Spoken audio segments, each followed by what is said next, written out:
যে বাসায় সূরা বাকারা তেলাওয়াত করা হয় সে বাসায় দুষ্ট জিন বা শয়তানের উপদ্রব থাকে না। আল্লাহ তাআলা হেফাজত করেন। এবং এই আমলগুলো আল্লাহর কসম করে বলেছি, আমি ব্যক্তিগতভাবে বহুবার অ্যাপ্লাই করেছি, আমল করে দেখেছি, সাথে সাথে উপকার পাওয়া যায়। কোনো সময় ছোট ছোট বাচ্চাদেরকে দেখবেন 2 বছর 3 বছরের বাচ্চা এমন অস্বাভাবিক আচরণ করে যে অস্বাভাবিক আচরণটা কোনো ব্যাখ্যা দিয়ে আপনি দাঁড় করাতে পারবেন। হঠাৎ করে সে পাগলামি এমন করে, সীমা ছাড়িয়ে পাগলামি করে, আপনি সাথে সাথে আউযু বিসমিল্লাহ পড়ে সূরা ফাতিহা পড়েন, সূরা ইখলাস, ফালাক এবং নাস, কুল হুয়াল্লাহু কুল ফালাক রাব্বিন নাস, যতটুকু পারেন নিজে নিজে পড়েন, পড়ে তাকে ফু দেন। আউযু বিকালিমাতিল্লাহি তাম্মা অমিন শাররি কুল্লি শাইতানিন ওয়া হাম্মা অমিন কুল্লি আইনিল লাম্মা, দোয়াটা পড়ে পারলে ফু দেন। এবং আর কিছু না পারেন অন্তত 3 কুল পড়ে পড়ে ফু দেন।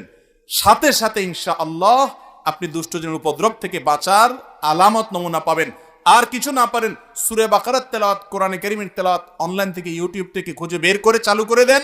সাথে সাথে দেখবেন যদি ওই জাতীয় সমস্যা হয়ে থাকে, দেখবেন সে শান্ত হয়ে গেছে। এবং এটাও ব্যক্তিগতভাবে আমি বহুবার আমল করে দেখেছি।